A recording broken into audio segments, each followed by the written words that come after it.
What's up, everybody? Welcome back to another episode of Max Efforts Interviews with Parker Max, hosted by Parker Max. I am so glad that you have joined me for this interview with Hobbs Kessler, who recently set the indoor high school mile record. Hobbs and I will talk about his beginnings in running, how his parents are both great runners, his commitment to Northern Arizona University. Of course, we talk in depth about that big mile performance on February 7th.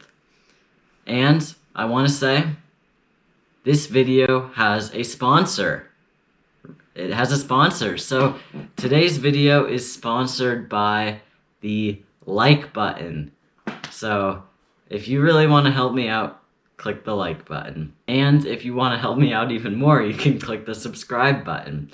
And I would greatly appreciate it. I'll have more interviews and content on the way. I hope you enjoy this interview. Before, I want to ask the inquiry of the episode. So please comment below, what is your favorite non-running related podcast, and what service do you listen to your podcast on? Personally, I'm a huge fan of the Beef and Dairy Network podcast. It's not about what it sounds like. It's a comedy. I want to know where you listen to your podcast, because I'm working on getting these interviews onto a podcast streaming service, and I want to make sure that everybody would be able to listen to it. I'm currently looking at trying to get it on Anchor because that is free and easy. Without further ado, here is my interview with Hobbs Kessler. Enjoy.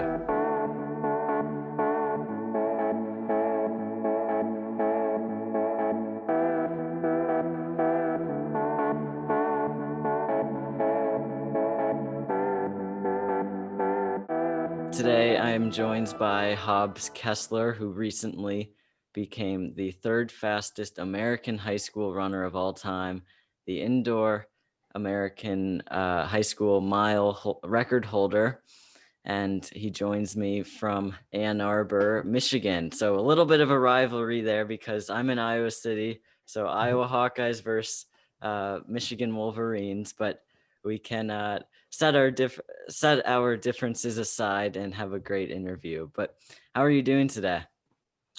I'm doing well. I had a good workout. And since we're both in high school, I thought it'd be interesting to hear, how is your school year being held? I'm online. There is an option to go in person, but I am online. What are you doing? I'm also fully online, so it's kind of a drag, but I think that's the safest thing. Yeah, Personally, I think it's the best, even though it's better to be safe.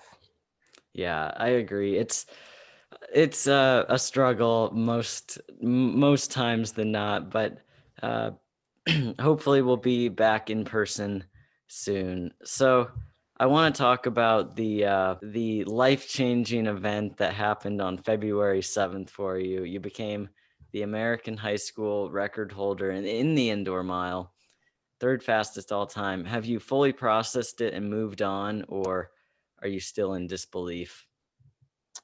Um, it took me a while to process it, but it's processed now, and I'm kind of ready to move forward with it. I had a lot of fun, but at this point, a few days, a week, and change later, I'm like ready to focus on what I got going on next. So, yeah. And how does it make you feel that, like, you are right there, so close to Jim Ryan and Alan Webb? It makes me like confident. Like let's have a run at what they got. That was my first mile. Like going into that race, I was thinking like if I break four, it's gonna be amazing, considering like how all the circumstances that are slowing me down. Like never having run at a bank track, and like this is my first mile in shape ever. So um, it's exciting. I have a lot left in the tank. Try to have a run at their marks. See, I don't think no matter how fast I run, unless I run like 3:48, I won't beat Jim Ryan's time in my head because he ran it didn't have dragonflies on, and he wasn't on a fancy track. He was on dirt. So, but it would still be cool to move ahead of his name. So were you wearing the dragonflies in the race then? I was, yes. Uh, Okay. How do you I think they made a difference? Did they feel like normal spikes to you, or did they feel like there was a little bit of an advantage there? um, there's clearly an advantage, but I don't think the advantage with dragonflies is in a race. I think that you get a bigger advantage in dragonflies in training because it allows you to do more in your workout and keep your legs fresher, so you can get more work in, getting less tired. That being said, they definitely do help in a race, but I think their their best the best advantage they give you is during training. Um, so yeah.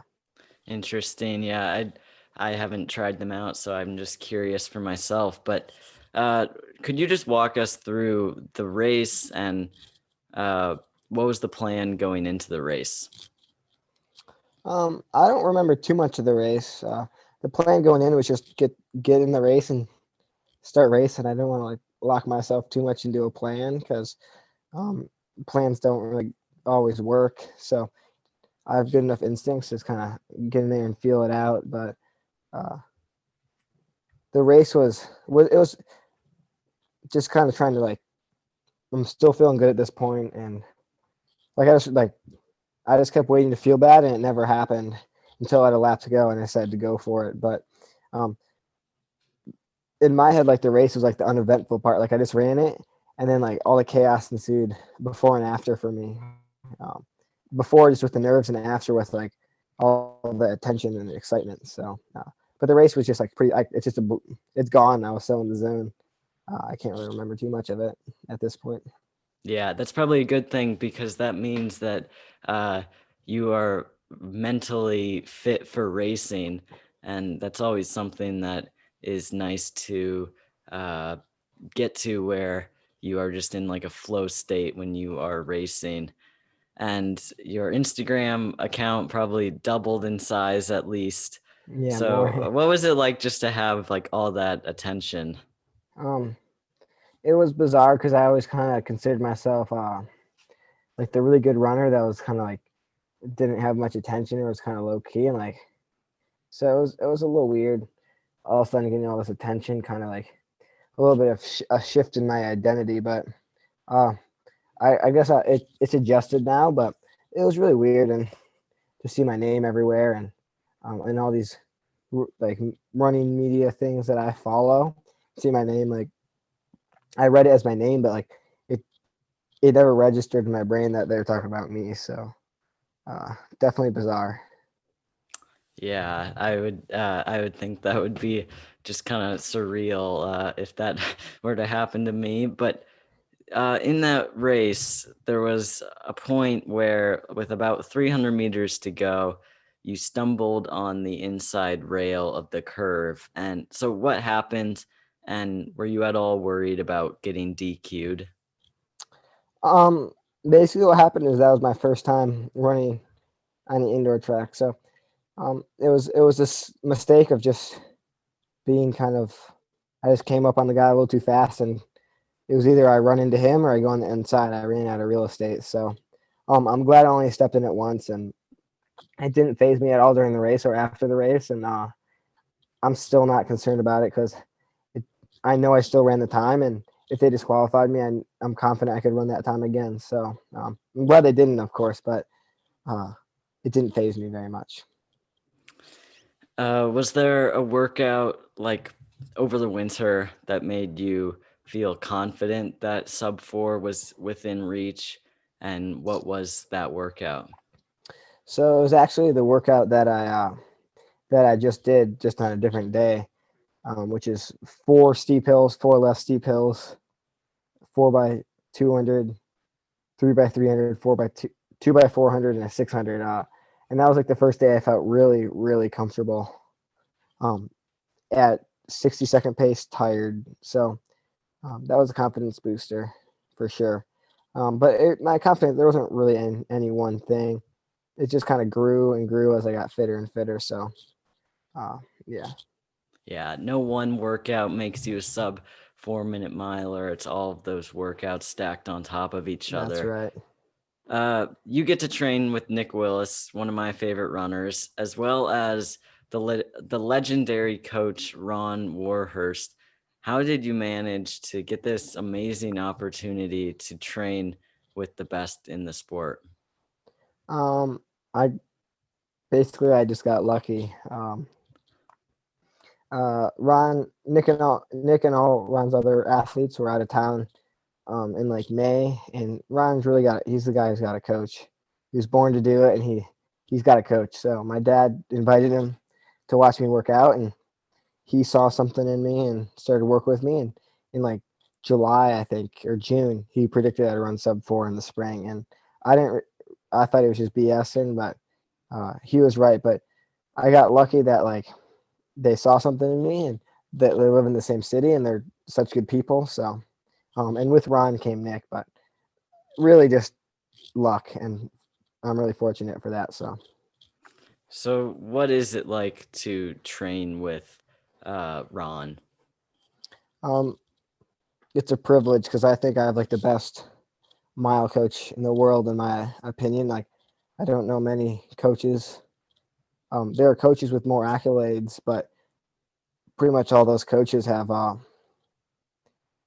are like under suspect for doping and stuff. So I think Ron is like, in my opinion, the best clean coach in the world, and it's pretty amazing. He just really lucky, and we really have a good bond and a good relationship, and um, I'm totally bought into everything I do, and I just I enjoy every second I'm running with him. He's a good guy and really interesting, and also a very good coach. So it's a great situation. So, what are like some of the staple workouts, and then I guess like Ron's training philosophy? Um, Staple workouts, I'd say obviously the one he's most known for is one called the Michigan, and that's kind of like his what most people know him for besides coaching Nick Willis. So he yeah, he's really famous for that one, but his staple workouts, he does a lot of like 2 workout combos. So like I did today, he'll like you go do a hill session, and then like a 2 mile jog to the track, and then do a track session, or do a 5K tempo like I did on Wednesday, and then hit the track, or go do hills and track. But it's always some sort of combination of 2 different workouts, and um, he really doesn't like to, as far as training philosophy goes, he's really big on form and mechanics and running. He really doesn't never running with bad form is kind of like the biggest thing, and running relaxed and smooth, uh, and he really doesn't believe in doing hard workouts for the sake of doing hard workouts. You go hard when it's time to go hard, and easy when it's easy, and not too much speed stuff that'll knock you out. So I would say mostly hills and tempos and race pace stuff, but nothing nothing too much to beat you up. And that's kind of the reason for Nick's long careers. Ron has never cooked him like some coaches like kind of fry their athletes. And another one of his philosophies is he takes his hard days hard and his easy days easy, for his athletes. So jog an 8 minute pace some days if you need to recover, but recovering is the most important thing on non-workout days. I agree, and a lot of high school runners will take their easy days just way too fast, and certainly that just happens with people on my team. Not to call anybody out, but uh, definitely something that everybody should uh, try to do is to take their easy days easy. So you occasionally train with Nick Willis, like I said earlier. What is something about Nick that most people don't know? And do you have any funny Nick Willis stories? Trying to remember what I said last time. I would say what people don't know. Um, Nick, I think if he were to answer this, he'd say he's like what a lot of people would be surprised by is he's like his family is more important than really anything to him, more important than his running. So uh, I really respect how much he prioritizes his family over everything. He's got super cool kids, and um, so I really respect that about him. As far as funny Nick stories, I would say that my favorite moment is we were doing a workout at the track, and and we were in Sedona, right? Uh, and that's near northern Arizona. So an athlete that the assistant coaches, Nick told him I was gonna be the only person to go to the like a 3-time national champion coach and to have a coaching degrade from my high school coach. So I thought that was funny that he told someone related to NAU that I was gonna have a coaching decrease when I went there. Yeah, that was pretty funny. Yeah, that is. But I mean, I would say it's really hardly a decrease. Coach Mike Smith over at NAU is still one of the best in the sport. Yeah, no, he knows it, and Ron and him both have a ton of respect for Coach Smith. Nick kind of likes trolling sometimes and getting people's goats. So uh, he was just trying to get a reaction. That's funny. What a legend, Nick Willis. So, flashback to the beginning of your running career. How did you first get into running? And I know you're a rock climber, but what did you think of running when you first started running? I didn't like it when I first started. I didn't really want to run freshman year, but my folks are like, you only have to join for 1 year, but the cross country kids are super cool, so you just got to be a part of the team. And I kind of got sucked in like that, but I really didn't like it my first couple of years, and I just never got in good enough shape for it to be fun. I'd always like get in good shape, then I'd stop, and then have to get back in shape and just be miserable and hurt a lot. So once I really got like running can be really fun when you're in shape. It was like when I realized like, oh man, this is awesome. That's you don't hear that very often where uh, someone says the cross country kids are pretty cool. Oh, I mean, I guess they're not cool and like swag, but they're cool and they're just um normally good people. So and Yeah, kind. So definitely. And so I know your parents were both big runners back in the day and probably still are. So, what are your parents' background in running, and are you faster than your dad's PR? yes, I am now. My dad ran at Eastern Michigan and ran 4 flat. So I have eclipsed his PR, and my mom qualified for the Olympic trials in 2012. So they're both pretty legit runners, but uh, I think I've eclipsed them now. And yeah, they still run every day, and they're the coaches of the. My mom's the coach of the women's cross country team, and my dad's the coach of the men's. So it's a big part of our house. So, what is it like then to have your parents as your high school coach? It's fine because like I got established in the program before they were the coaches, and so I kind of had my own personality, and then they came in. But I like it because it's like we're always talking about running, and it's one of my favorite subjects. So yeah, it's just like I like it because it's a thing we all have in common and can bond over. So Yeah, it runs in the family. that's Uh, right.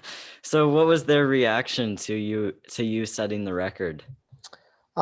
They were just like I'm not gonna say they're equally excited when I first broke 5, but they were excited. I had worked really hard for something and accomplished something, and they were just like surprised I'm in the league of like Drew Hunter and all those guys. So they've kind of had to adjust their thinking too. But it was really exciting for them and the whole community we have around us. And recently, the news came out that you were going to be going to the Texas qualifier hosted by Trials of Miles Racing and Sidious Mag. So, what is the goal for you? I believe you're running the 1500. Is that right?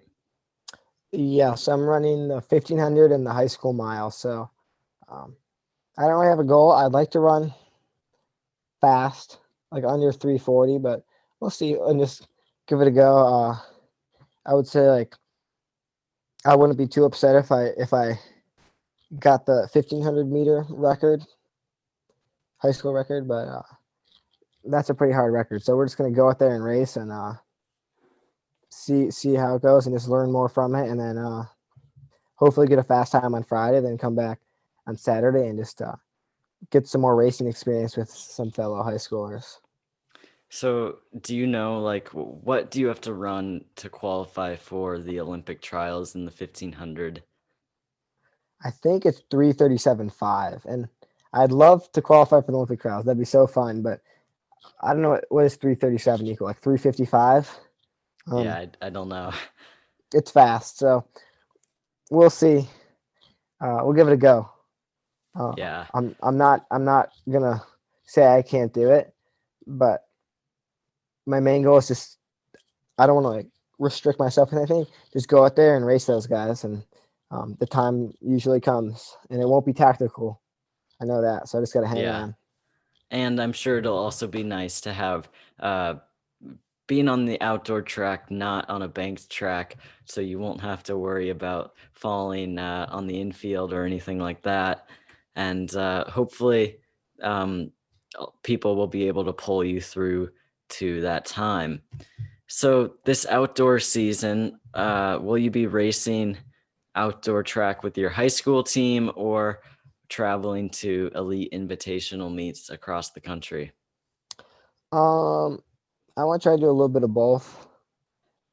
I don't know how many elite ones I'll be able to go to, just because the rules in my state. So my main goal is not to get banned from the state meet, because I think I would like to do some special things with my teammates in the 4x8 and race for some state titles since I don't have any. But so trying to find a balance that. But when it comes down to it, the priority is going to be being with my team and racing with those guys. So even if that means missing opportunities to run fast, but that's just I got my whole life to run fast. So staying patient, but hopefully I can get into a few fast races. But there's also like Michigan's a really deep state, and there are some guys that can like I did not win the state meet for cross, and there are guys that can challenge me in 800s and miles. So there's no shortage of talent in Michigan to compete with. Yeah, and I'm sure everybody will probably be gunning for you now that you are the high school indoor mile record holder. And I assume you will be trying to take a shot at breaking Alan Webb's 3:53.4 high school mile record this outdoor season. Do you have a target race in mind, or have you just not thought that far in advance? And then do you feel like this is at all out of reach, or do you feel confident that it's a possibility? Think it's entirely out of reach. It could happen. It couldn't. I'm not confident it will, but I also don't think I don't think it's out of the realm of possibility. So I don't have any opportunities lined up right now to do it. So uh, I'm not super concerned with it. If I get an opportunity, I would go for it. But if I don't, I got other goals I want to take care of this season. So um, I'm not I'm not super concerned with it or going after it aggressively. So now I'd like to talk about rock climbing because I know that's another big passion of yours, and you're a very talented rock climber. So could you touch on your rock climbing career and how you began rock climbing? Yeah, so I actually had a climb wall in my backyard when I was really little. So, and my dad was a climber, and I was signed up for like all the youth programs at the local climbing gym. So it was just something I kind of always did, and a big part of who I was when I was younger. So and still a big part of it. But it was just a big part of my life, and uh, I don't remember ever starting it. I was just always kind of around it. So uh, it's just a big part of my life and something I like to do and have always really done. What's the most technical climb that you've completed? So my hardest climb is 514C, which is I would say around 412 for the mile, 410 for the mile. In that range, if I had to put a thing on it, but uh, definitely I'm really proud of that. And that was in April 2019 before I started taking running really seriously. So I'm really proud of that, and hopefully I can best it one day. But yeah, for the moment, I think that's going to be the hardest I climb until I'm done running. And where was that? That was in Red River Gorge, Kentucky. Have you sustained any terrible have you sustained any terrible injuries from rock climbing?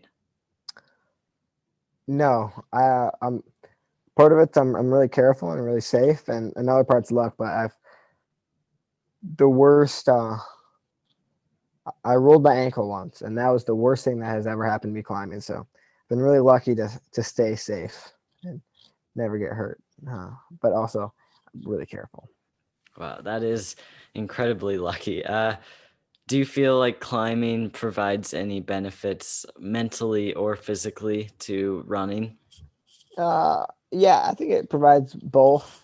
I think I'm a lot stronger than a lot of distance runners, but um, just learning how to compete and be poised and deal with nerves and stuff from climbing is was really the biggest like the way it transferred the most.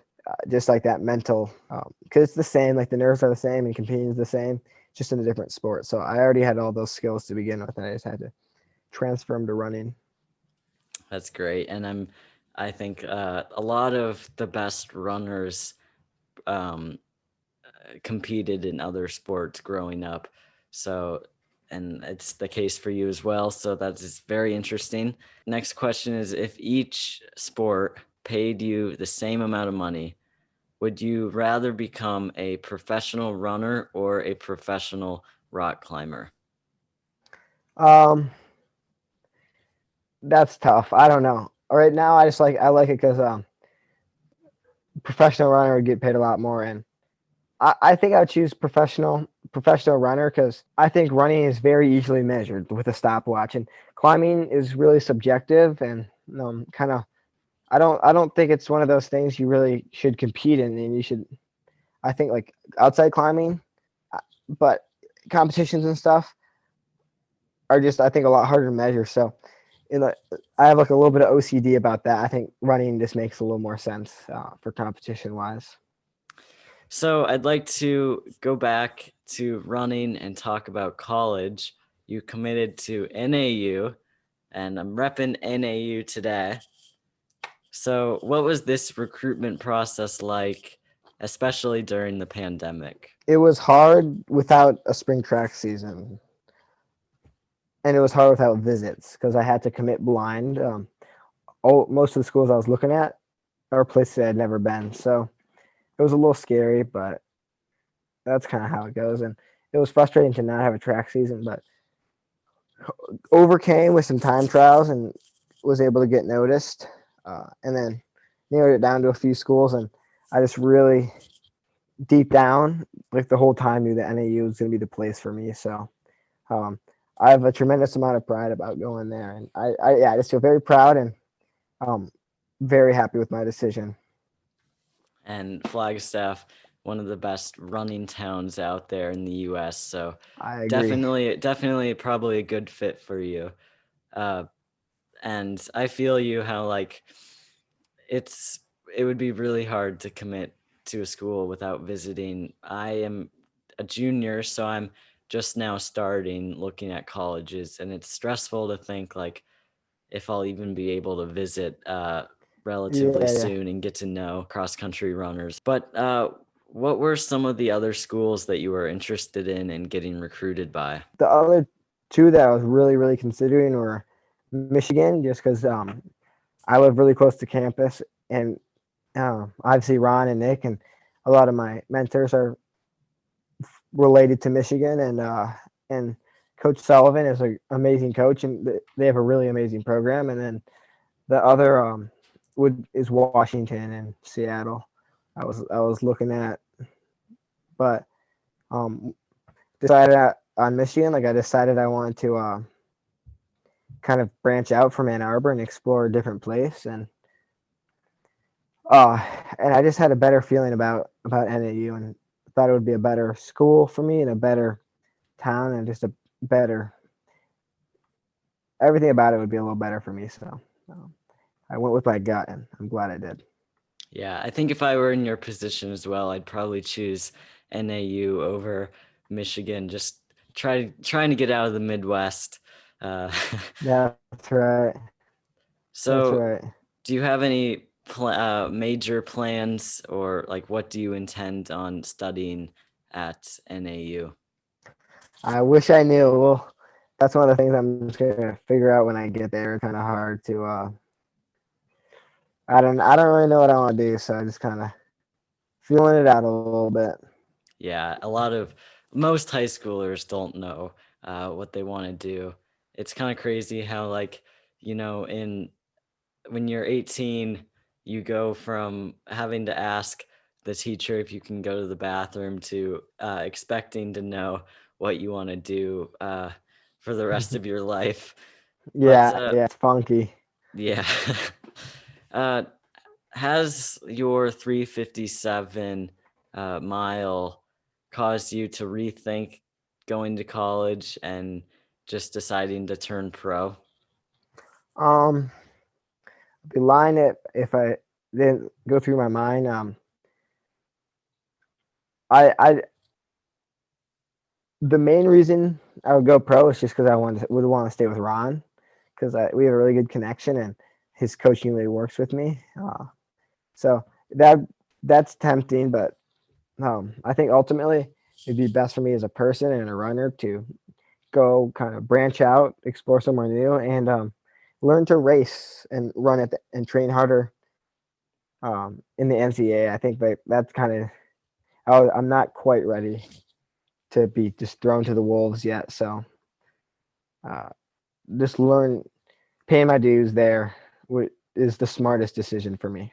Yeah, I would probably agree with that as well. And hopefully, by the time you graduate college, you can still be coached by Ron and training with Nick, as Nick would probably still be breaking 4 in the mile in 4 years with that Yeah, insane streak. yeah, that's the plan. Come back to Ron when I'm done, but that's a long way out. So it's gonna play it out by feel. So, what will happen to your rock climbing career now that you will be running at such a high level?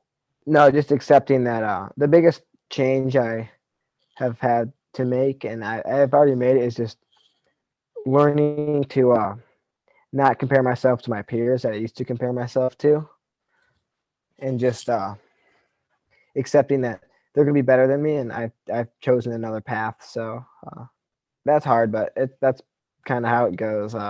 Yeah, but there's climbing 3 miles away from campus, so I plan on continuing to do it at NEU during my time there. So we are coming on to the bell lap, as I call it. This is the segment on the interview where I ask rapid fire questions, so you can be as elaborate and answer as long or as short as you want. So here we go. Besides running and rock climbing, what is something that you enjoy doing that people may be surprised to learn? I mean, I don't know how surprised they'll be, but I just like watching TV and hanging out.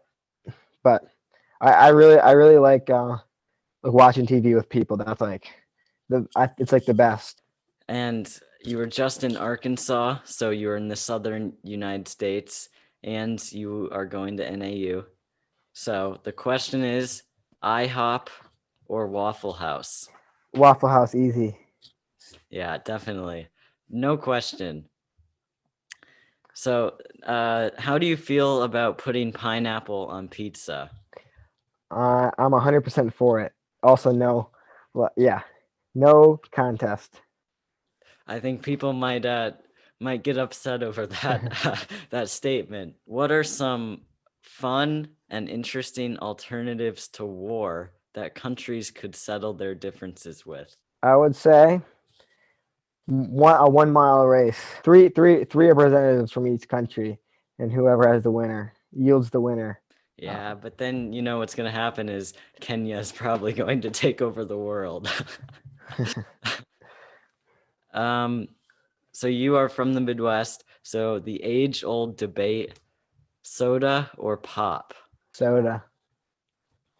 I say soda, but even though like in Iowa most people call it pop, but I'd just say soda.